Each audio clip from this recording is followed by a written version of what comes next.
¿Me escuchan? Paloma, querida, ¿cómo estás? Bienvenida. Nico, querido, allá es tarde en Gracias, Sonia. Alemania, ¿eh? ¿Qué hora es en Alemania? Es retarde. Muy tarde, no. Las 7:20. Ah, está bien. Jorge, de vuelta. ¿Y Alex? ¿Listo? Alex está en España. No, y también Ah, 7:30, ¿no? En España. sí, sí. Hola, alemana también aquí. Bueno, bárbaro. Bienvenidos todos. Ya un poco presenté el panel a la audiencia.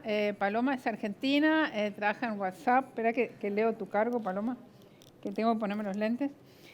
Public Policy Manager de WhatsApp en Argentina. Alex Rayón es de Digital Future Society, él es español y está en España. Y Nicolás Díaz Ferreira es del Institute of Software Security of Hamburg, en la Universidad ¿cómo se dice en alemán? Y está en Alemania, pero es argentino, es de Rosario. Hay chicas, hay alumnos acá santafesinos en el aula. Bueno, y tenemos todos los becarios presenciales y becarios virtuales, porque este es un evento híbrido, que es la nueva modalidad. Así que, Jorge, te doy la palabra y un gusto verte de vuelta. Esta mañana estuvimos en otro panel. Encantado, Olga, muchas gracias. También, Adrián, un abrazo a los dos y también a los panelistas. Muchísimas gracias por acompañarnos en este panel sobre las redes sociales y su impacto en las comunidades. La verdad es que tenemos un panel de lujo. Nico, ya hemos tenido oportunidad de convivir y de coincidir en algunos otros eventos. Un placer. Paloma, encantado. Y Alex, pues igualmente un placer. La verdad es que arrancar con este panel, pues abre de nueva cuenta varios de los horizontes que han venido. Jorge, me olvidé decir que Jorge está en México, ¿eh? Así que tenemos un panel México, Argentina, España, Alemania y acá todos los presenciales y virtuales. Perdón que te interrumpí. No te preocupes, Olga, encantado y saludos desde México y como dicen, viva México.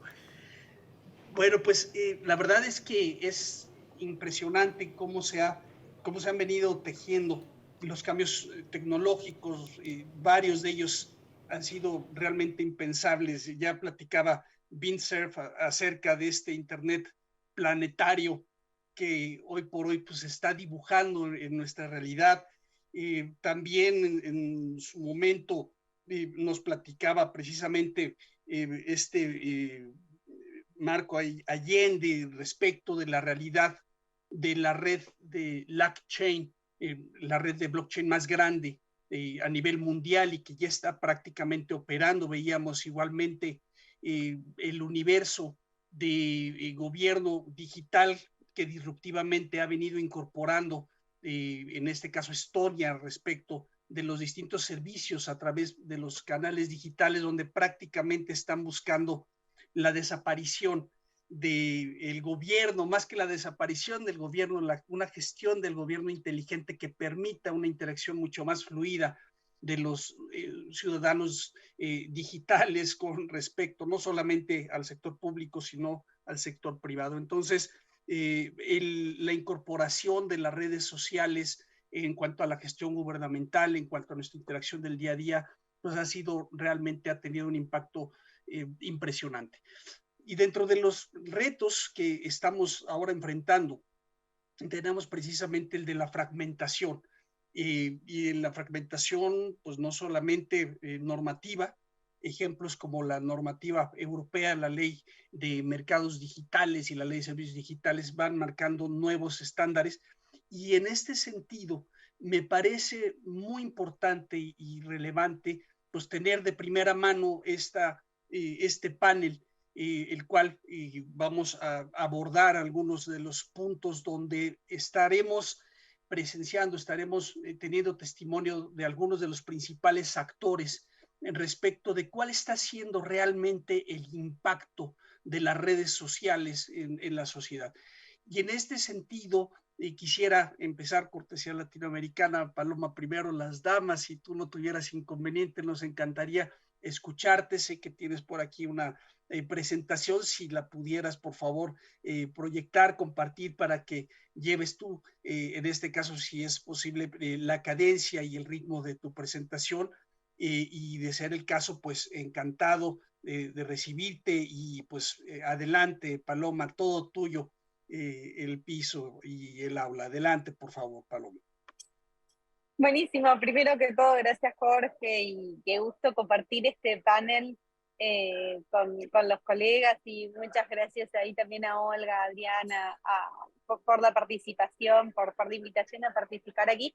Yo no tengo presentación, pero puedo hacer una muy breve introducción al tema que hoy nos convoca, que es bueno, las redes sociales y su impacto en la comunidad. Y en ese sentido quería traer dos perspectivas desde específicamente WhatsApp y desde sobre todo una mirada regional de WhatsApp. Por un lado es, bueno, pensando, digamos, redes sociales y comunidad. Primero te tengo que hacer ahí una aclaración, un disclaimer. Nosotros desde WhatsApp no consideramos que WhatsApp sea una red social, sino que es una plataforma de mensajería privada cifrada de extremo a extremo. Esto es bien importante porque WhatsApp cuenta con más de 2.000 millones de usuarios en todo el mundo, en más de 180 países, entonces no es menor que de manera gratuita, de manera simple, de manera sencilla, de manera confiable, toda esta cantidad enorme de usuarios alrededor del mundo pueda acceder de manera, como decía, muy simple a las protecciones que implica el cifrado de extremo a extremo. ¿Qué significa que una aplicación o que una conversación esté cifrada de extremo a extremo?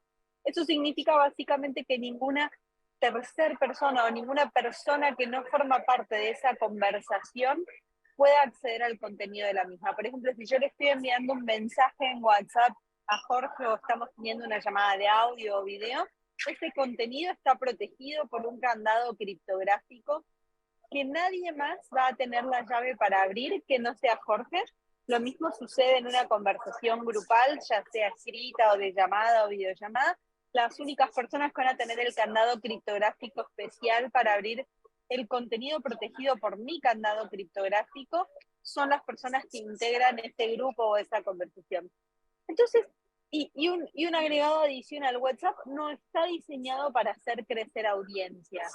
Ustedes habrán notado que el único modo que nosotros tenemos de contactar a alguien es en WhatsApp, es si tenemos un número de teléfono de WhatsApp. Nosotros no podemos, por ejemplo, tipear Paloma Serman en WhatsApp y encontrarme a mí como si lo podemos hacer en otro tipo de plataformas. Entonces esto es bien distintivo de WhatsApp y esto es lo que hace que sea una plataforma de mensajería privada. Y aparte de que en WhatsApp no hay algoritmos, no hay sugerencia algorítmica de contenidos y tampoco hay moderación de contenidos. Por ejemplo, el contenido que circula en WhatsApp es el que compartimos los usuarios, no hay otro contenido que esté circulando en la plataforma. Y aparte, como les comentaba, por el cifrado de extremo a extremo, ni Meta ni WhatsApp pueden acceder a ese contenido, entonces por lo tanto no hay un feed, como pueden ver en otras plataformas, que nos sugiera con un algoritmo el contenido, lo priorice, lo despriorice, y tampoco puede ser moderado. Entonces, teniendo en cuenta este disclaimer, esta aclaración que yo les dije, bueno, queríamos hablar, os dije que te quería introducir dos formas de impacto de WhatsApp en la comunidad. Entonces, la primera está relacionada bien con esta introducción que yo les mencionaba al inicio, porque ustedes me dirán, bueno, ¿cómo podemos mantener WhatsApp o combatir la desinformación que circula en WhatsApp si WhatsApp no ve el contenido que circula? Y la desinformación es primariamente contenido. ¿O cómo podemos mantener la plataforma, combatir en la plataforma los contenidos que sean de malos actores, si justamente no se puede ver el contenido? Bueno, la verdad es que WhatsApp hace mucho, invierte muchísimo en, disculpa, justamente en mantener a WhatsApp como un lugar seguro y a combatir la desinformación. Lo hacemos de tres maneras. Primero, desde el diseño de la plataforma, donde reducimos la viralidad. Habrán notado que todos los contenidos en WhatsApp que nosotros reenviamos y que recibimos de una persona que no es el autor original tienen etiquetas de reenvío. Cuando un contenido tiene una etiqueta de reenvío, ya no puede ser reenviado de manera ilimitada, sino que puede ser reenviado solamente hasta un máximo de 5 conversaciones. De esas 5, solo una puede ser un grupo.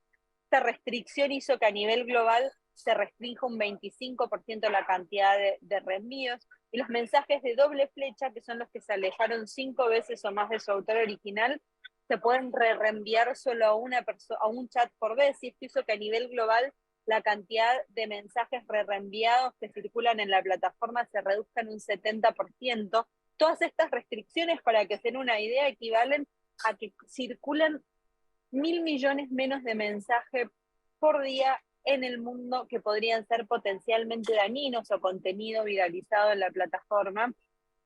WhatsApp también combate proactivamente el abuso en la plataforma, mirando el comportamiento que pueden tener las cuentas. Si nosotros no miramos el contenido, bueno, ¿qué hacemos? Utilizamos inteligencia artificial para detectar conductas anormales, como puede ser enviar mensajes de manera masiva en una velocidad mucho más rápida que lo pueda hacer un humano, o si una cuenta está creando grupos de manera muy rápida y encima ni bien se registra, si el nivel de reciprocidad es muy bajo, y por supuesto si una cuenta tiene muchos reportes o bloqueos. Entonces, esto es lo primero que les quería dejar como aporto a la comunidad. Ahora bien, yo les decía también una segunda contribución. Es que ustedes habrán notado en la pandemia, y nosotros algo que hacemos muchos de WhatsApp es, somos muy conscientes de la responsabilidad que tenemos en tanto, como decía, plataforma cifrada extremo extremo, utilizado en 180 países por más de 2.000 millones de usuarios. Entonces, algo en lo que trabajamos mucho, por un lado, es en disponibilizar herramientas para los usuarios para que verifiquen la información y contenidos en Internet que puedan recibir en WhatsApp. Entonces, por ejemplo, en épocas electorales, hemos trabajado muchísimo con autoridades electorales en que tengan chatbots a disposición. Si alguien es de Perú nos está escuchando, habrán notado que las 2 autoridades electorales de Perú en la última elección regional contaron con este tipo de herramientas. Lo mismo pasó en Argentina, lo mismo pasa ahora en Brasil con el proceso electoral, pero incluso fuimos un paso más allá, y WhatsApp ha trabajado mucho, también otras herramientas de impacto social en la comunidad y sobre todo en pandemia. Por ejemplo, en Chile nos aliamos con una organización que se llama Tenemos que hablar de Chile, que fue una organización que organizó una serie de actividades para que los ciudadanos de Chile puedan o se vean estimulados a participar de manera responsable en el proceso cívico de redactado de la nueva Constitución. Eso llevó a la creación de una herramienta que se llama Constitubot, única en el mundo, que lo que hacía era, por medio de WhatsApp, dar herramientas a los ciudadanos para participar y dar su opinión sobre el proceso constitucional. También trabajamos con ministerios de la mujer en dar herramientas para prevenir la violencia de género por WhatsApp, con fact-checkers, como Chequeado en Argentina, La Silla Vacía en Colombia, la Agencia Francesa de Prensa a nivel regional, por poner solo algunos ejemplos. Entonces, digamos, el último mensaje que quería dar sobre el impacto de la comunidad es, nosotros desde WhatsApp nos tomamos muy en serio y con mucho esfuerzo mantener lo que se llama la integridad de la plataforma, combatir la desinformación, hacer que sea un lugar seguro. Siempre va a haber malos actores, pero la inversión de la compañía y la mirada que tiene la compañía sobre el tema es realmente muy importante, con mucha inversión y bien interdisciplinaria. Y segundo, que es lo más importante, que es que trabajando con una mirada de ecosistema podemos contribuir no solo a combatir lo que sucede en la plataforma, sino a disponibilizar y a innovar nuevas maneras de encontrar información, participar cívicamente, ofrecer servicios de gobierno. Así que quiero frenar acá para dejarle tiempo a mis colegas y gracias. Paloma, muchísimas gracias. Muy interesante, y primeramente también resulta pues esta concepción de WhatsApp efectivamente como una plataforma de mensajería instantánea privada más que como una red social. Es interesante esta forma de concebirse y de igual manera de acotar las responsabilidades.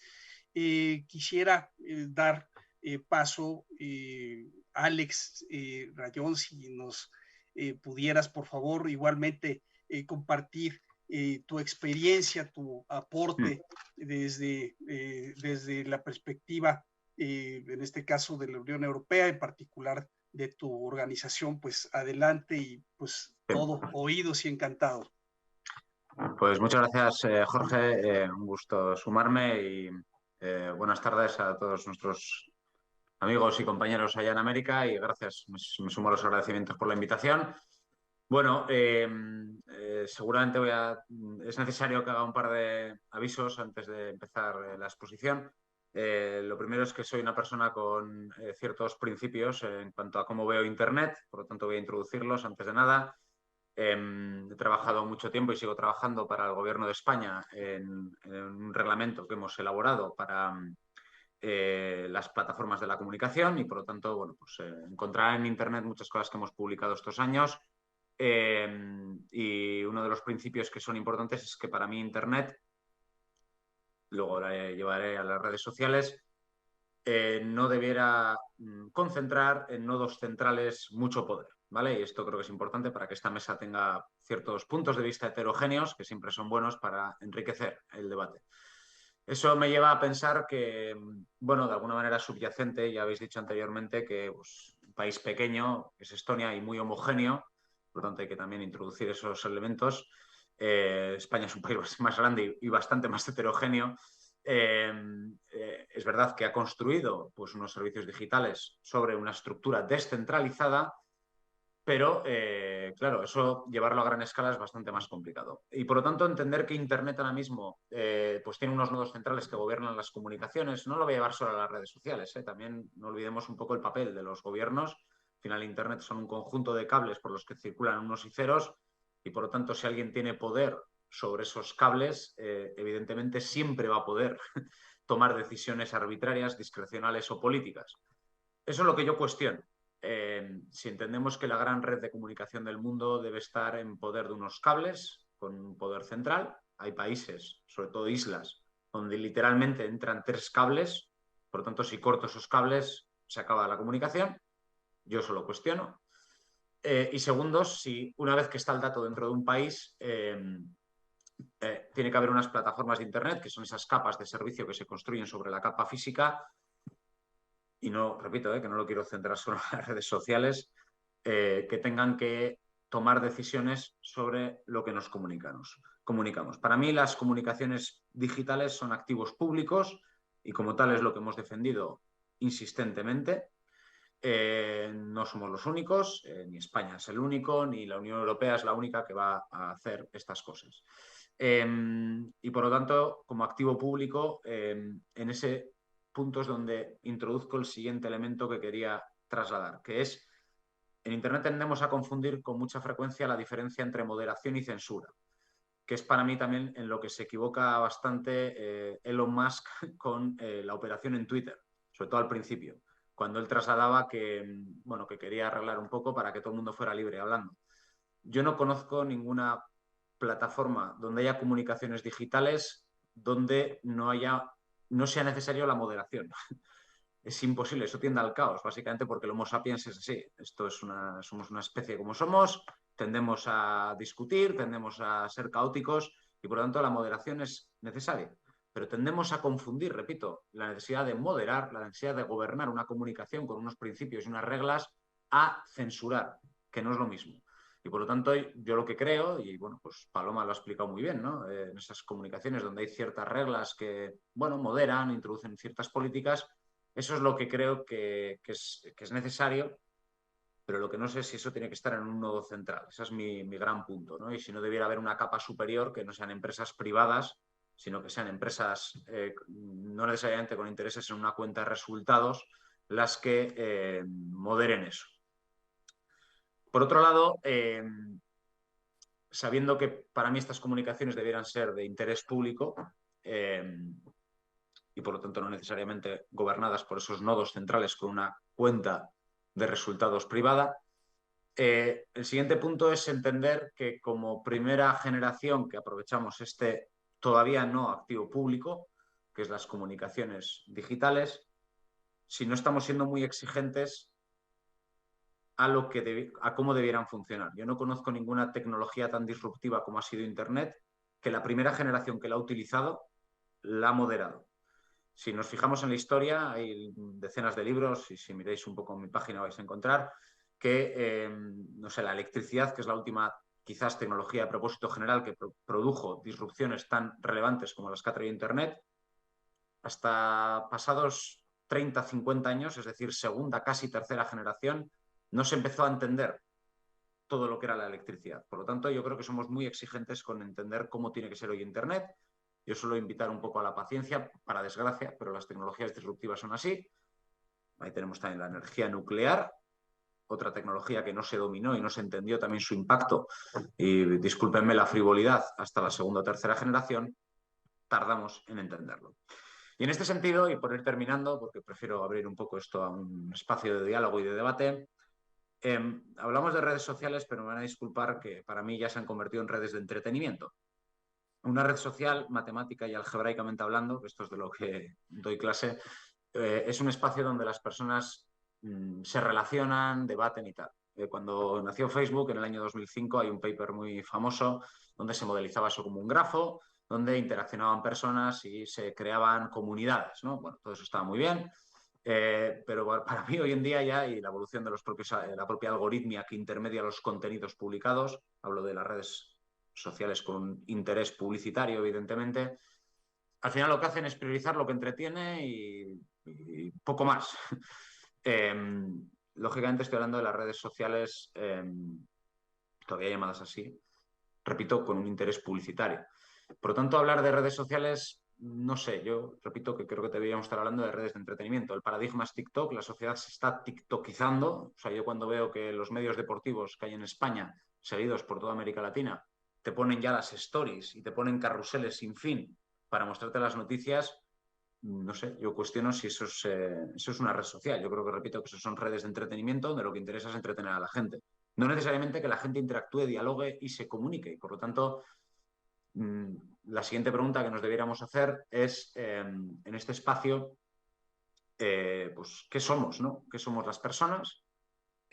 ¿Cómo nos debiéramos comportar si al final estamos en manos pues de unas reglas que buscan maximizar una cuenta de resultados y el entretenimiento a la gente? Que eso no necesariamente es compatible con la expresión libre de las personas. Y termino diciendo que al final, como dice un buen libro de Charlie Munger, el socio de muchas de las grandes inversiones que ha habido en este mundo, son muy de incentives, ¿no? Enséñame los incentivos. Tenemos que entender que muchos de los debates que a veces tenemos se responden básicamente entendiendo qué empresa o qué gobierno hay por detrás. Por lo tanto, a veces muchos de estos debates generalizarlos es muy complicado. Cada empresa tiene sus incentivos muy legítimos y lógicos. Por eso yo invitaba un poco a la reflexión de la naturaleza del medio de comunicación. Y en segundo lugar, también hay que entender los incentivos y los deseos políticos que tienen muchos gobiernos para lo que pasen por esos caudales de comunicación. Y poco más. Me paro aquí, que creo que es bueno que abramos la mesa a todos y luego debatimos. Gracias. Jorge. Sí, ¿Me escuchás? Sé que Paloma se tiene que ir porque nos atrasamos un poco, te pido 1000 disculpas. Yo tengo una pregunta un poco espinosa para Paloma. WhatsApp, Telegram, ¿cómo se llama la otra? Signal, ¿qué hago? Yo tengo todas. ¿Cuál me conviene? ¿Por qué me tengo que ir de WhatsApp? A mí me gusta WhatsApp, me gustan todas realmente, pero ¿por qué me dicen andate de WhatsApp?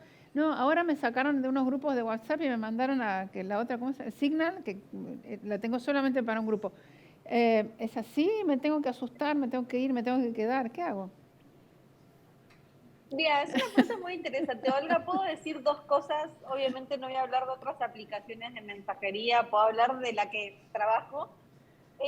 Y al respecto puedo decir dos cosas. Uno, primero que todo, vos nombraste todas esas opciones. Creo que eso, y creo que podemos nombrar alguna más, que digo, hay alguna seguro. Más que incluso que vos no mencionaste. Creo que eso muestra entonces que es un mercado competitivo, ¿no? Que hay muchas opciones que los usuarios pueden elegir y qué es lo que mejor se ajusta a lo que les interesa, sus expectativas de privacidad, las funcionalidades que quieran utilizar y demás. Entonces lo primero que diría es, si hay muchas opciones es porque es un mercado que es competitivo y creo que eso es bueno para todos. Digo, como usuarios nosotros, eso es bueno para todos y también para el mercado porque que haya competencia impulsa a las aplicaciones a ser mejor.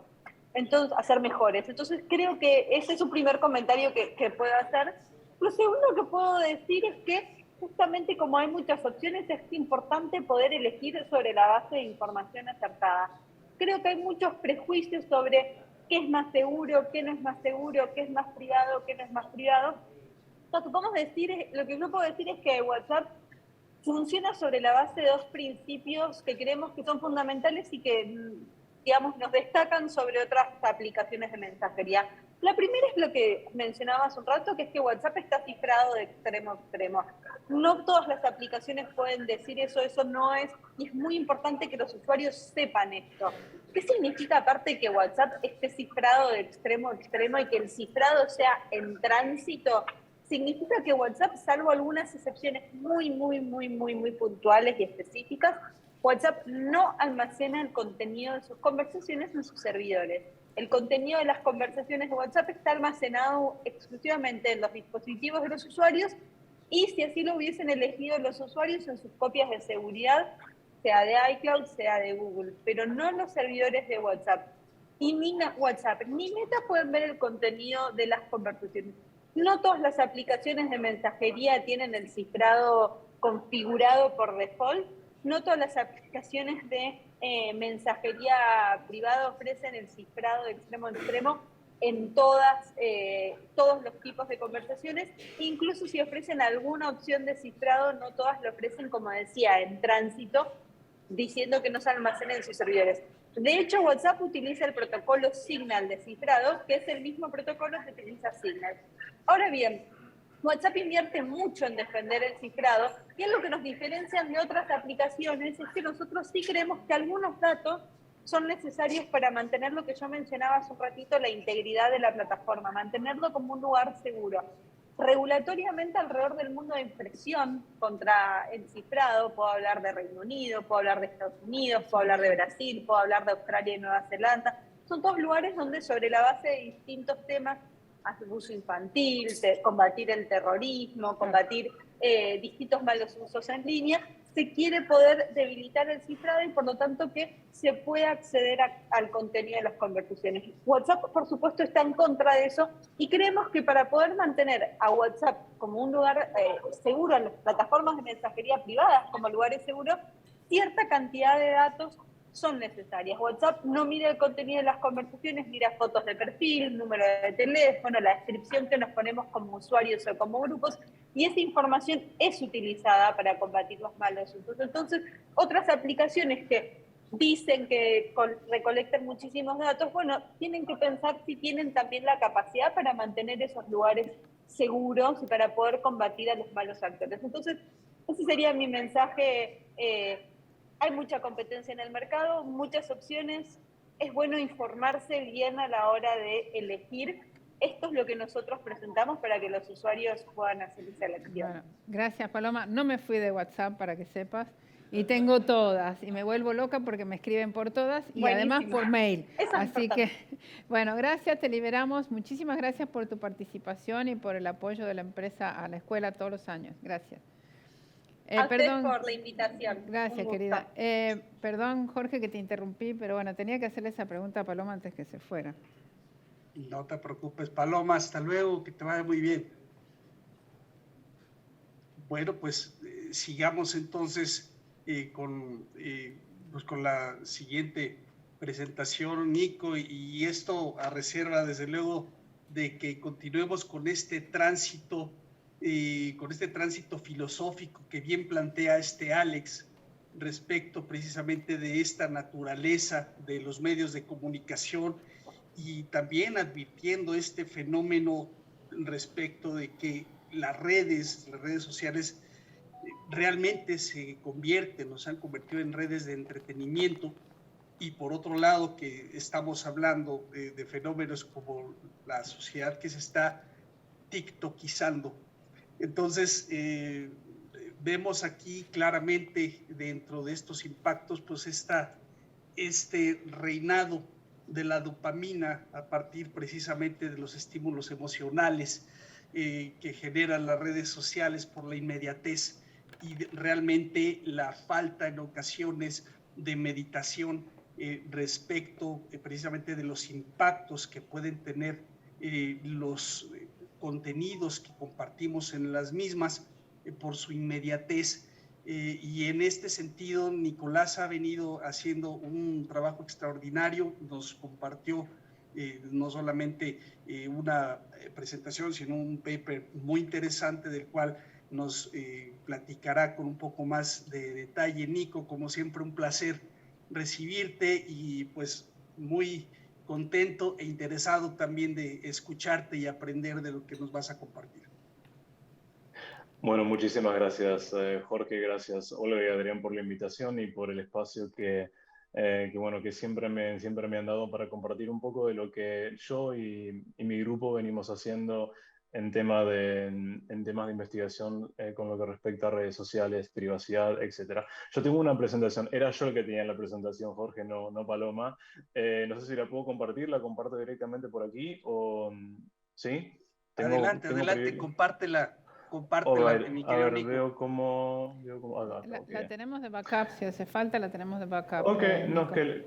creo que ¿la ven ahora? Sí, señor. ¿Ya? Se ve perfecto, genial. Bueno, uno de los temas que discutimos internamente antes de empezar con el panel había sido cómo había habido tantos casos de discurso de odio durante la pandemia del COVID y cómo el discurso de odio sigue siendo un problema muy grande con respecto a cómo interactuamos en las redes, cómo las vivenciamos, sobre todo en momentos tan críticos como una pandemia, ¿no es cierto?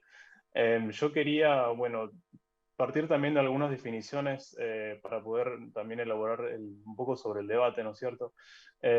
Básicamente, el discurso de odio, cuando hablamos de discurso de odio, hablamos de expresiones excluyentes que inciten a la violencia, socavan la cohesión social y causan daños psicológicos, emocionales y físicos a las personas afectadas.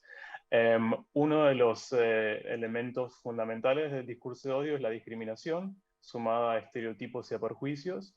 Es importante decir que, por ejemplo, hay ciertas expresiones excluyentes que no son necesariamente discursos de odio.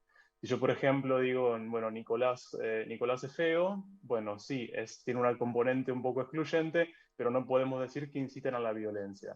El discurso de odio promueve la violencia y esa es una característica distintiva.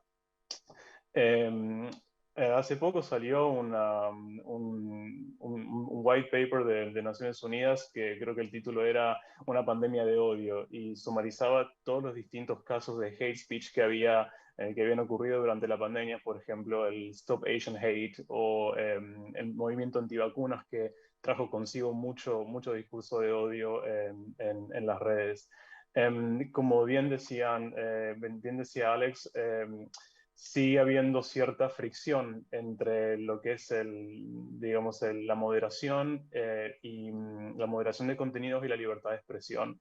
Y hasta hoy no hay un consenso sobre cómo atacar la problemática. Hay algunos lineamientos generales, pero básicamente en las plataformas rige un modelo de autorregulación para la moderación de contenido. Cada plataforma tiene su propia definición y su marco regulatorio con respecto al discurso de odio. Y como bien decía Alex también, y creo que también Paloma lo mencionó un poco, el discurso de odio hoy por hoy está monitoreado y controlado a través de mecanismos de inteligencia artificial. Yo personalmente no he hecho trabajo de inteligencia artificial para la detección de hate speech, pero tengo colegas que sí lo han hecho. Y el estado del arte, los algoritmos de inteligencia artificial para detectar hate speech no son perfectos, porque, por ejemplo, el uso de la ironía, el uso del sarcasmo, muchas veces dañan la performance del algoritmo y eso muchas veces puede derivar en casos de censura. A ver, ahí está. Bueno, como ustedes saben, para los que me conocen, yo trabajo más bien la parte de privacidad y quería tratar de enlazar un poco la conexión entre privacidad y discurso de odio. Y para eso es importante hablar también de los sistemas de recomendación en las redes sociales. Los sistemas de recomendación son uno de los principales componentes de las redes sociales. Las recomendaciones se basan, como dijo Paloma, como dijo Alex, en base a nuestros datos personales y también a los de nuestros contactos. es lo que normalmente se llama como collaborative filtering.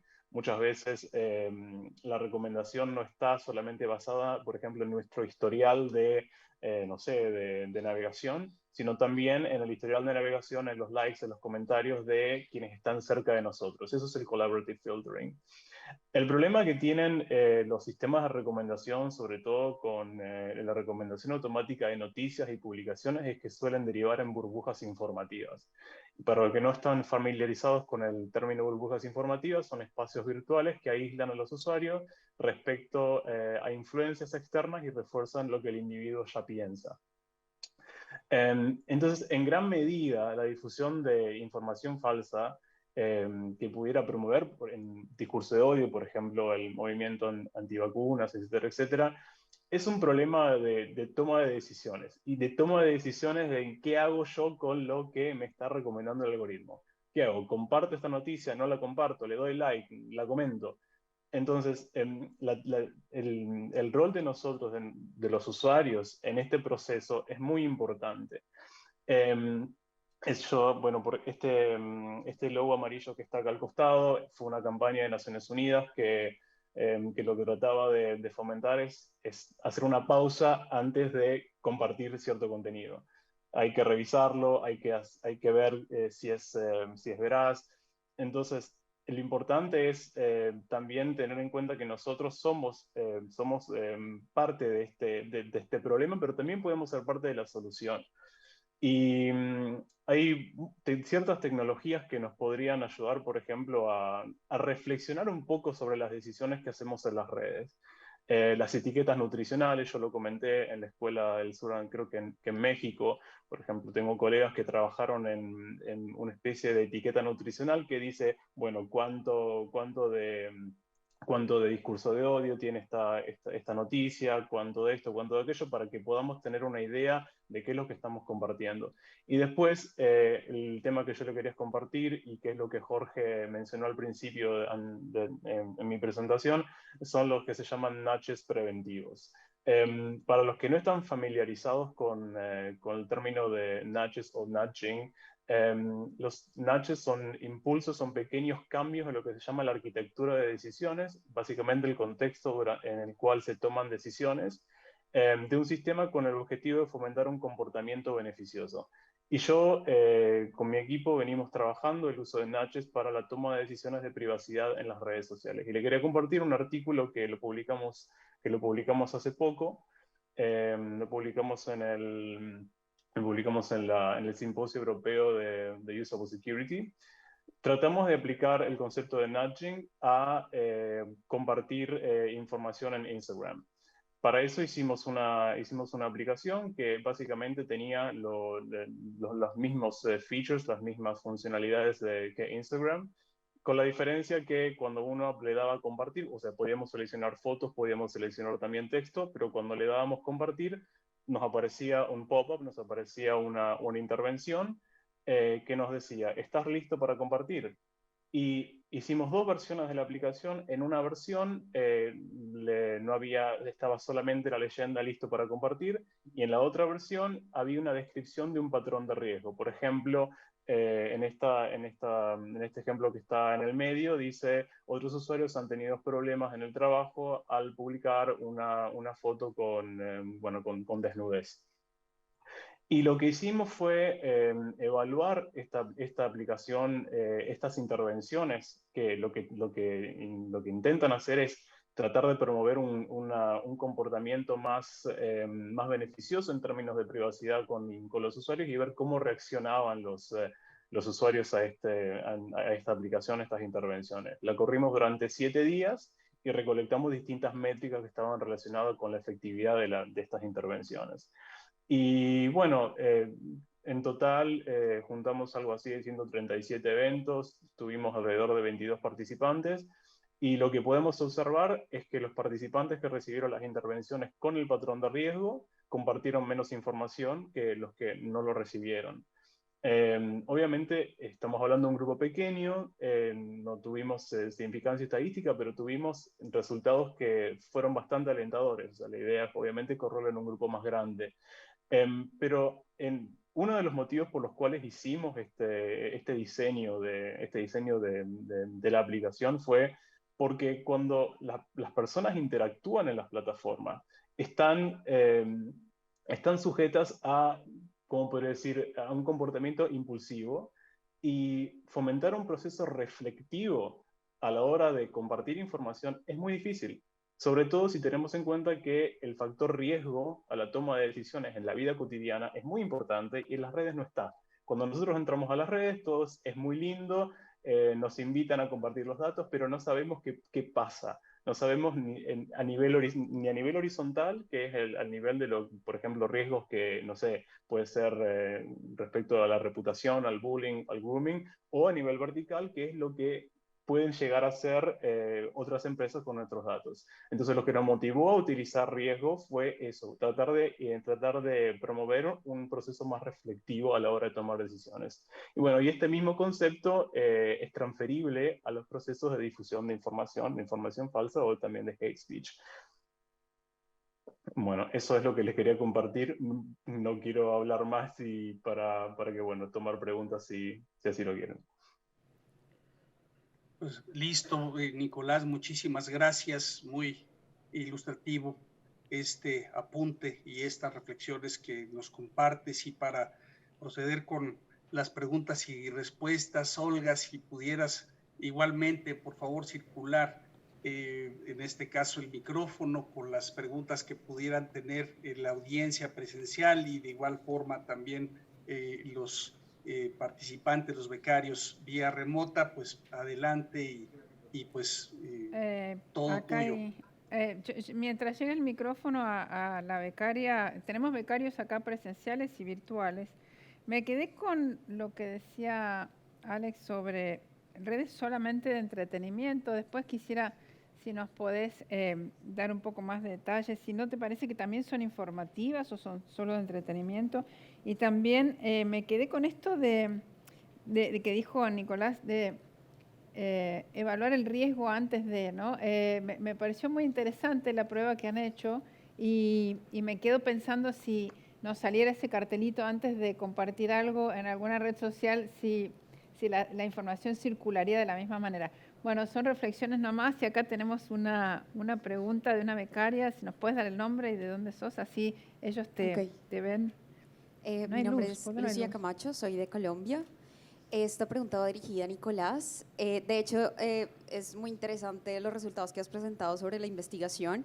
Y yo quería preguntarte qué tanto de esa reflexión en buena medida ha generado en efectos indeseados como la autocensura, y quizá es un acercamiento que traslada la responsabilidad a la persona y nos impide discusiones que todos deberíamos poder dar sobre el espacio público, el respeto a la privacidad, incluso en línea, aun cuando yo misma decida exponerme, porque lo que tú mencionabas es tratar de generar en esos casos que tú comentabas, estas imágenes parecidas a Instagram, un proceso decisorio donde se le advierte a la persona, vea que una foto así puede tener consecuencias en su trabajo, cuando la conversación quizá debería ser por qué su empleador debería poder estar viendo su Instagram, por ejemplo. No estamos cambiando la responsabilidad para que esté sobre nuestros hombros y evadiendo otros actores de la discusión sobre qué pueden o no pueden hacer con la información que compartimos activamente en línea. Bueno, primero que nada, muchas gracias por la pregunta, y es una pregunta muy válida, y la respuesta es: la privacidad tiene distintas dimensiones. No es un tema muy complejo que no se puede abordar bajo una sola disciplina, es un tema muy interdisciplinario. Yo de lo que me ocupé en este caso fue de la toma de decisiones de privacidad desde el punto de vista del usuario. Después está obviamente el plano ya que toca más lo corporativo, que es bueno, que eso también es lo que vos exponés. Pero también la pregunta está: ¿por qué la plataforma se presenta tan amigable, tan risk-free, sin riesgos? ¿por qué no hay, digamos, señales que nos transmitan un poco más de, ¿cómo puedo decir? Que nos transmita un poco más de reflexión a la hora de tomar decisiones. Te lo pongo de una forma más sencilla desde el punto de vista de leyes del consumidor. Vos vas al supermercado, agarras un paquete de papitas y ves una tabla nutricional. Y eso te permite decidir a vos si querés comer eso o si no lo querés comer. Pero cuando nosotros nos vamos a las redes, no tenemos absolutamente nada. Es más, si entras al policy, no hay absolutamente ningún componente de riesgo. En ninguno de los dos niveles. Yo mencioné riesgo a nivel horizontal y a nivel vertical. Nosotros solamente utilizamos patrones de riesgo en este experimento. Lo queremos hacer con otro experimento que ya lo estamos planeando. Utilizamos solamente los riesgos que son de self-disclosure. Self-disclosure, para que ustedes lo entiendan, es el mecanismo de autorrevelación de datos. Yo me ocupé de ese tema en este paper. Entonces, por lo tanto, utilizamos patrones o riesgos o incidentes no deseados que pueden derivar del proceso en el cual una persona expone sus datos. Las plataformas son espacios en los cuales nosotros hacemos nuestra vida privada pública.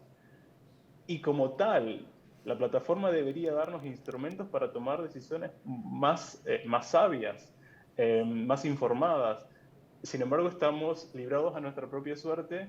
Y en el único momento en el cual nos ponemos a reflexionar sobre cuáles son las consecuencias de exponer nuestra vida en la plataforma es cuando nos pasa algo malo.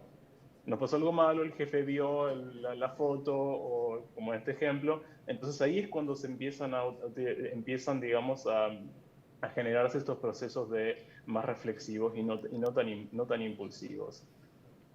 Hay otra pregunta. ¿Podemos prender la luz? Pues yo no veo nada. Entre la luz Hay muchas preguntas. ¿Me pueden prender la luz de la sala o hay algún conflicto porque no veo nada? Ah, ¿se interfieren cosas? Ah, bueno. Veo una mano acá de Marta. Acuérdense, preguntas así como breves y concretas. Yo tengo una rápida media en línea. Soy Federico de Argentina. No veo nada, perdón. Un poco en línea a lo que venía hablando Nicolás. Y aprovechando que también tu método quizás es de investigación es más experimental, ¿no? Si has visto, digamos, si han comprobado empíricamente esto que se llama la paradoja de la privacidad, ¿no? Como la idea de que los usuarios son, digamos, respetuosos de su privacidad, pero en cuanto tienen, digamos, algún tipo de beneficio, están dispuestos a cederla, digamos, resumido en forma muy, muy escueta. Es una excelente pregunta y sí, el Privacy Paradox, la paradoja de la privacidad junto con el Privacy Calculus, que es el cálculo de la privacidad, son, digamos, las dos teorías psicológicas más, yo diría, más importantes en el campo de la privacidad. El Privacy Paradox, la paradoja de la privacidad lo que dice es que las personas, cuando le preguntamos, a ver, ¿te preocupa tu privacidad? O sea, y te van a decir, sí, me preocupa un montón, pero después cuando vemos cómo actúan en las redes, vemos que tienen perfiles públicos, que comparten un montón de información sensible, etcétera, etcétera. Hay un montón de investigación que ha dado, digamos, da evidencia empírica de que esto sucede. El problema de mucha investigación en privacy es que los instrumentos que se utilizan para validar estas hipótesis o para responder estas preguntas de investigación son self-reports. Son, por ejemplo, ¿cómo se dice en español?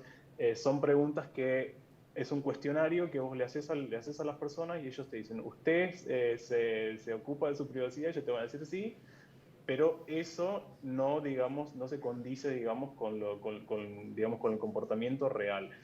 El Privacy Calculus, el cálculo de la privacidad, le agrega un componente que hoy es uno de los motivos por los cuales hicimos este experimento, le agrega el componente de riesgo. Lo que dice el cálculo de la privacidad es que nosotros, cuando tomamos una decisión respecto a nuestra privacidad, vamos a hacer un cálculo de los costos y los beneficios de revelar esa información a una determinada audiencia. Y cuando los beneficios sean más altos que los costos, bueno, ahí vamos a decidir revelar la información. El problema es que, como decía antes, cuando no hay riesgos, este análisis costo-beneficio va a pesar mucho más el beneficio y no tanto el costo. Entonces, en la arquitectura de toma de decisiones actual de las plataformas de redes sociales, es muy difícil hacer una estimación racional de este costo-beneficio y por lo tanto la gente termina revelando más información de la que quisiera o que la que debería. ¿Quién era? Acá, no, casi no veo. Ahí está. Hola, Lorenzo Martínez, República Dominicana. De verdad que gracias por este panel. Y en algunas ocasiones, en las conversaciones extra, ¿no? Conferencias, nos hacemos preguntas de este tipo.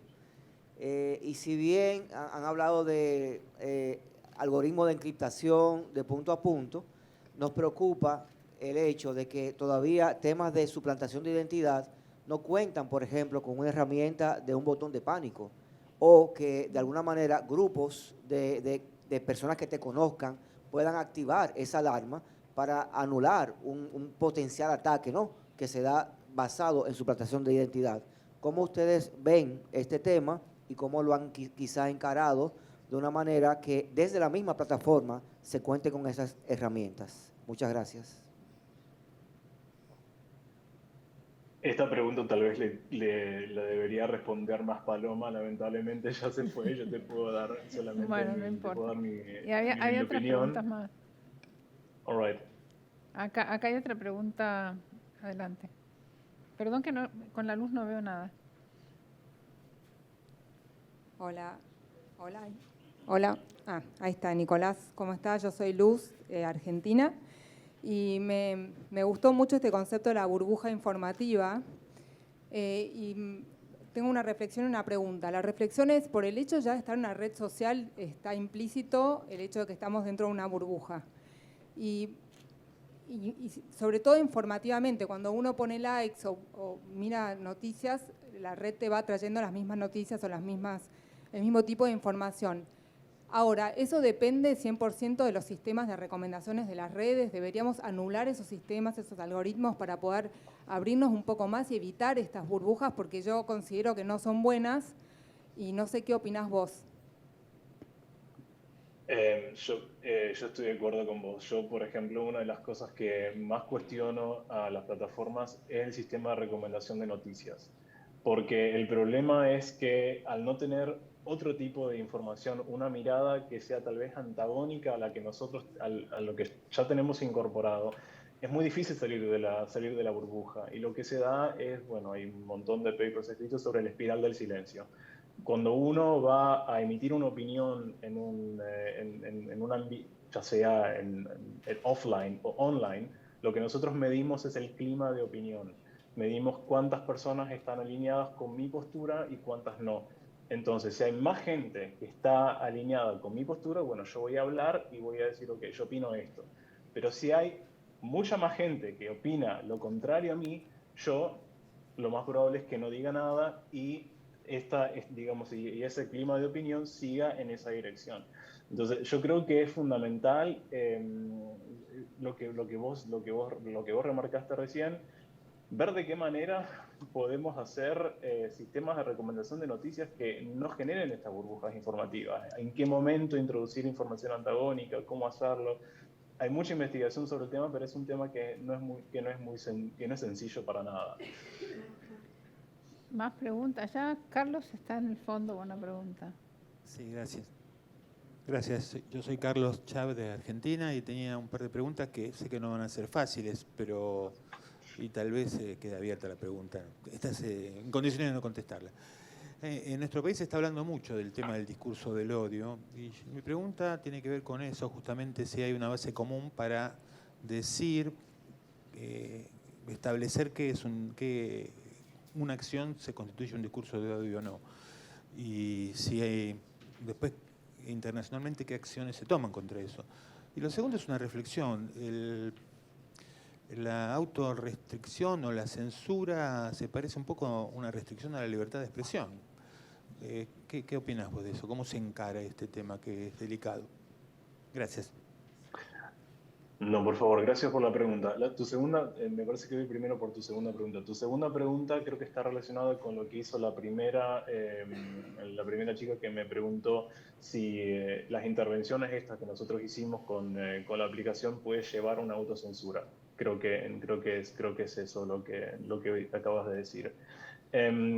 el nudging o estas intervenciones son intervenciones paternalistas, pero se llaman soft paternalism en inglés. Es un paternalismo suave, digamos.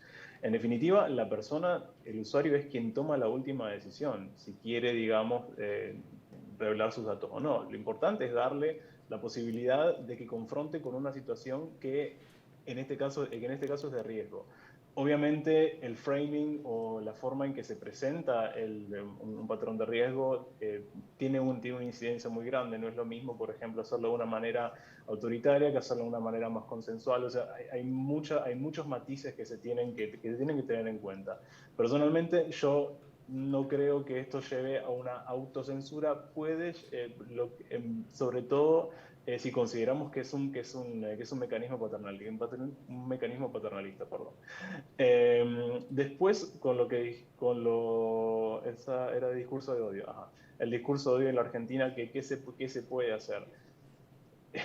Es una pregunta que se la hacen los gobiernos, se la hacen las naciones muy frecuentemente. ¿Qué hacer? Si moderar, si no moderar, si regular, si no regular. Yo personalmente creo que lo que debería hacerse más hincapié es promover más la educación dentro de las plataformas. Me parece que hay que poner más énfasis en cómo hacer uso de la plataforma de una manera más sana, porque hoy por hoy es todo muy confuso, hay mucho ruido en las plataformas y eso personalmente a mí no me gusta. Yo tengo Twitter, lo utilizo más que nada para medios académicos, y las redes hace bastante que las dejé un poco de lado, pero aún cuando entro veo digamos ese ruido que muchas veces no me parece que no aporta en nada, y creo justamente que también tenemos que nosotros ser conscientes de cómo hacer la plataforma un lugar un poco más un poco mejor para todos. La última, María Joel, si podés resumir en 2 puntos, ¿qué se necesita para mejorar el contenido de la información que compartimos en redes y de qué crees que puede depender? ¿Me repetís la primera, por favor? Sí, ¿qué podemos hacer para mejorar el contenido de la información que compartimos en redes y de qué crees que puede depender? Creo que depende, por un lado, en gran medida de la plataforma, porque, a ver, la crítica que nosotros hacemos con este trabajo no es al usuario, no es que el usuario es un irresponsable que comparte lo que quiere. Lo que nosotros hacemos es una crítica a la plataforma, que la plataforma no proporciona los elementos para que un usuario pueda hacer una mejor decisión. Esa es nuestra crítica. Y por otro lado, por un lado las plataformas, y por otro lado creo que también los gobiernos tienen que digamos que empujar un poco más esta perspectiva para que los usuarios tengan los instrumentos necesarios para poder hacer un mejor uso de las redes. Bueno, gracias. Aplaudimos al panel con un aplauso. No sé, creo que el panel... Creo que lo perdimos a Alex y a Paloma porque nos atrasamos, pero bueno, quedó Jorge y Nico, que son grandes amigos. Bueno, en sus respectivos lugares de donde viven, les deseo que sigan bien. Espero que no haga mucho frío en Hamburgo, y en México no sé qué hay ahora en esta época del año. Saludos de acá de Adrián Carballo y de don Oscar Mesano y de toda la audiencia presencial y virtual. Les agradezco mucho y bueno, ya nos estaremos viendo en algún lugar del mundo, presencial o virtual. Muchas gracias. Encantados. Por favor, gracias por la invitación. Que les vaya muy bien. Adiós. Chao.